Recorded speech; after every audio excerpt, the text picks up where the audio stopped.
All right, this is the Fantasy Sports Boss Week 8. We already got our first game in the books. The Denver Broncos might have saved the job of Nathaniel Hackett, their beleaguered head coach, at least for a week, quieting the criticism on how bad this offense and this team in general has performed. But they come away with a 21-17 victory over the Jacksonville Jaguars. And the Jaguars, bad job by the Jaguars. I mean, this is a team that was questioning itself. Jacksonville has now dropped to 2-6. Denver at 3-5, not much better. But Jacksonville should be ashamed of themselves for losing this game. They jumped out early, 10-0, and then they blew it. I'm going to go through all the relevant information here in terms of fantasy football. Hit the subscribe, hit the notification button if you haven't done so already. Trevor Lawrence, 18-31, 133 yards, 1 touchdown, 2 interception. He ran for 15 yards. Listen, I have been the biggest booster of Trevor Lawrence going back to his Clemson days.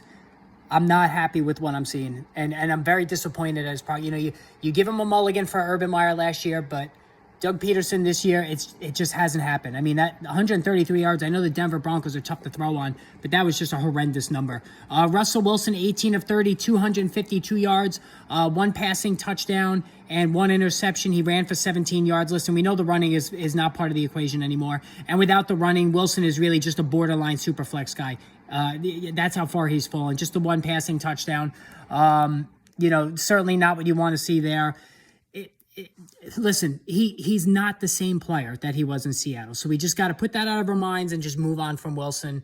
You can use him in a bye week or maybe as an injury fill-in if you're really desperate, but that's as far as it goes. The Denver running game, interesting. Latavius Murray led the team in carries, 14 for 46 and a touchdown, only 3.3 a pop. Melvin Gordon got 9 for 29. He also scored a touchdown, though, so slight lean to Murray.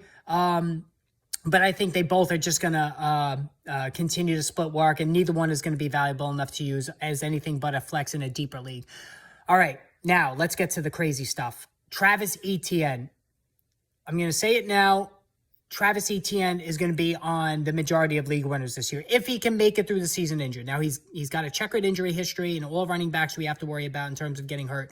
But I mean, this was just spectacular. 24 carries for 156 yards and a touchdown, 3 catches for 6 yards. You know what's crazy is that, a 24-plus point fantasy outing, Etienne is capable of so much more in the passing game. So he's really, at his highest effect as a 30-plus point fantasy producer. He hasn't really been used much in the passing game, which is very frustrating because he's capable of doing really big damage there. But listen, 6.5 a carry. He is the definition of explosive, the definition of a home run hitter. He is a faster Dalvin Cook.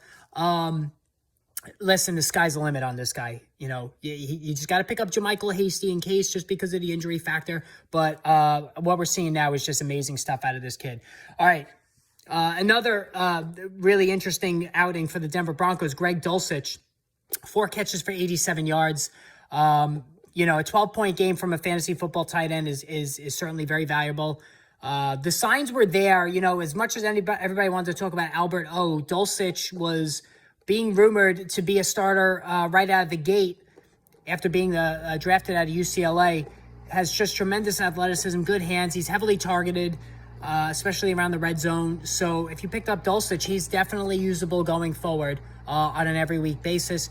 Jerry Jeudy is now starting to take off. Now, I think because of the Broncos won, he's not going to get traded. So I know that the rumors with the Giants were strong. I think Judy's going to stay put. 6 catches for 63 yards and a touchdown. He's done his best work this season of late, the last couple of weeks. And now I think it's safe to put Jeudy back in lineups. The flip side, Cortland Sutton, 1 catch for 13 yards. I mean, my God. Is Wilson growing more fond of Jeudy? It's possible. There's no word if Sutton's hurt, but this was a complete dog of an effort for Sutton. I mean, just a disaster. Puts his owners right behind the 8 ball right out of the gate here. All right, Evan Engram, 4 for 55 and a touchdown. He, too, should be used on a weekly basis. So Engram and Dulcich, the tight end, showed up. Christian Kirk, back to another frustrating outing, 3 catches for 40 yards. He had 17 fantasy points last week.